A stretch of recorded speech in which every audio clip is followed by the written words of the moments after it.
YCP నేత కాకాని గోవర్ధన్ రెడ్డికి AP హైకోర్టులో గట్టి ఎదురు దెబ్బ తగిలింది. అక్రమ తవ్వకాలపై పోలీసులు పెట్టిన కేసును కొట్టేసి ముందస్తు బెయిల్ ఇవ్వాలని కాకాని వేసిన పిటిషన్ను హైకోర్టు కొట్టివేసింది. ప్రభుత్వ భూమిని ఆక్రమించి అక్రమ మైనింగ్ చేపట్టారని కాకానిపై ఫిబ్రవరిలో కేసు నమోదైంది. ఎస్సీ ఎస్టీ చట్టం కింద కాకానిపై పలు సెక్షన్లు నమోదు చేసి ఆయన్ను ఏ4గా పోలీసులు చేర్చారు. విచారణకు హాజరు కావాలని నెల్లూరు పోలీసులు ఇప్పటికీ 3 సార్లు నోటీసులు జారీ చేసినా హాజరు కాలేదు. హైదరాబాద్, చెన్నై, బెంగళూరులో కాకాని కోసం నెల్లూరు పోలీసులు వెతుకుతున్నారు.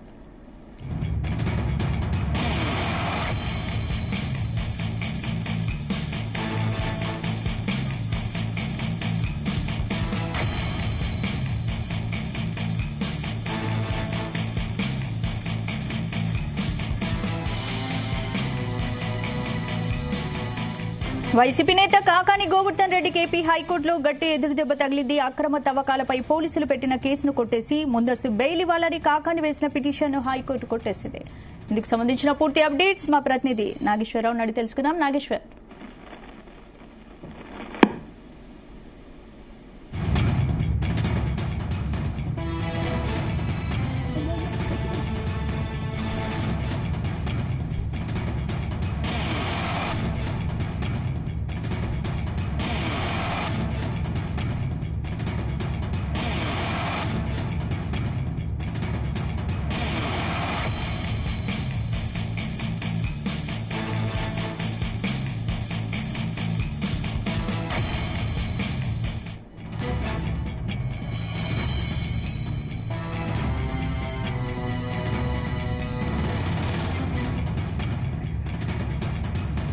వైసీపీ నేత కాకాని గోవర్ధన్ రెడ్డికి ఏపీ హైకోర్టులో గట్టి ఎదురుదెబ్బ తగిలింది. అక్రమ తవ్వకాలపై పోలీసులు పెట్టిన కేసును కొట్టేసి ముందస్తు బెయిల్ ఇవ్వాలని కాకాని వేసిన పిటిషన్ ని హైకోర్టు కొట్టేసినట్టు తెలుస్తోంది.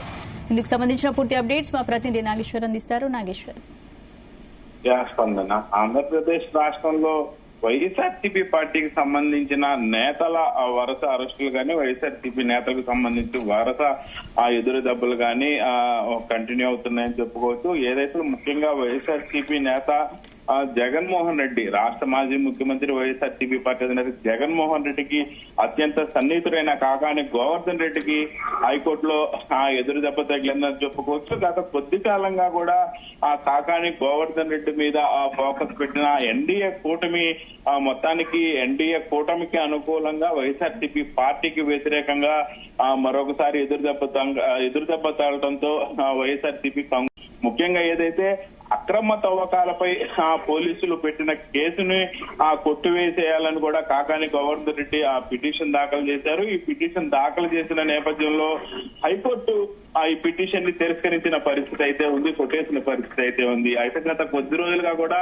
కాకాని గోవర్ధన్ రెడ్డి పోలీసులకి అందుబాటులో లేకుండా, పోలీసులకి దొరకకుండా తిరుగుతా ఉన్నారు. తిరుగుతున్న నేపథ్యంలో కాకాని గోవర్ధన్ రెడ్డి హైకోర్టులో వేసుకున్న పరిస్థితి ఉంది. పిటిషన్ తనని ఈ కేసు నుంచి బయటపడేయాలని, అలాగే ఈ కేసుకు సంబంధించి ఏమన్నా అరెస్ట్ చేయదలుచుకుంటే ముందస్తు బెయిల్ ఇవ్వాలంటూ కూడా కాకాని గోవర్ధన్ రెడ్డి హైకోర్టులో పిటిషన్ వేసిన పరిస్థితి అయితే ముఖ్యంగా ఏదైతే అక్రమ తవ్వకాలపై క్వారీ గానీ, అలాగే మైనింగ్ కి సంబంధించి గానీ పెద్ద ఎత్తున అక్రమాలకు పాల్పడ్డాడు కాకాని గోవర్ధన్ రెడ్డి. ఈయనకి సంబంధించి కూడా అరెస్టు చేయాలంటూ కూడా ప్రభుత్వం సూచించిన మేరకు పోలీసులు కేసు నమోదు చేసిన పరిస్థితి అయితే ఉంది. అయితే ఆ బెయిల్ పిటిషన్ ని కూడా కొట్టేశారు. కేసు కొట్టివేయాలి, అలాగే ముందస్తు బెయిల్ ఇవ్వాలని కూడా కాకాని వేసిన పిటిషన్ ను హైకోర్టు అయితే తిరస్కరించింది, కొట్టివేసింది. ప్రభుత్వ భూమిని అక్రమంగా ఆక్రమించి మైనింగ్ చేపట్టారని ఫిబ్రవరిలో కాకాని గోవర్ధన్ రెడ్డి మీద అయితే కేసు నమోదైన పరిస్థితి ఉంది. అలాగే ఏదైతే ఎస్సీ ఎస్టీ చట్టం కింద కాకానిపై కూడా కొన్ని కేసులు నమోదయ్యాయి. కొన్ని కేసులు నమోదైన నేపథ్యంలో ఆయన్ను ఏ4 నిందితుడిగా పోలీసులు చేసిన పరిస్థితి. ఈ నేపథ్యంలోనే విచారణకి హాజరు కావాలని నెల్లూరు పోలీసులు ఇప్పటికే 3 సార్లు కాకాని గోవర్ధన్ రెడ్డికి నోటీసులు జారీ చేశారు. ఈ నోటీసులు జారీ చేసిన నేపథ్యంలోనే హైదరాబాద్, చెన్నై, బెంగళూరులో కాకాని కోసం పోలీసులు వెళ్లారు, వెతికిలాట చేశారు. కాకాని గోవర్ధన్ రెడ్డి వెళ్లిన ప్రతిసారి పోలీసులకు చిక్కకుండా వెళ్లిపోతున్న పరిస్థితి అయితే ఉంది. ఈ నేపథ్యంలోనే హైదరాబాద్ లో గాని, చెన్నైలో గాని, బెంగళూరులో గాని కాకాని దొరకపోవడంతో కంగుతిన్న పోలీసులు తిరిగి వెనక్కి వచ్చిన పరిస్థితి ఉంది. అయితే ఇప్పుడు హైకోర్టు కాకాని గోవర్ధన్ రెడ్డి ఇస్తున్న పిటిషన్ ను గాని, ముందస్తు బెయిల్ గాని కొట్టివేయడంతో ఒకసారిగా ఆయనకి షాక్ తగిలిందని చెప్పుకోవచ్చు. అయితే ముఖ్యంగా ఈ విషయం మొత్తం ఎపిసోడ్ లో కాకాని గోవర్ధన్ రెడ్డి అరెస్టు తప్పదనేది అయితే ఫైనల్ అవడంతో ఇప్పటికన్నా కాకాని గోవర్ధన్ రెడ్డి పోలీసులు ఇచ్చిన నోటీసులకి రెస్పాండ్ అవుతారా, ఖచ్చితంగా విచారణకు హాజరవుతారా అనేది అయితే ప్రశ్నార్థకంగా మారింది. హాజరవని పక్షంలో పోలీసులు కూడా కాకాని గోవర్ధన్ రెడ్డిని వదిలిపెట్టే పరిస్థితి అయితే కనపడట్లేదు. Spandana. Right, thank you Nageshwar. Thank you స్పందన.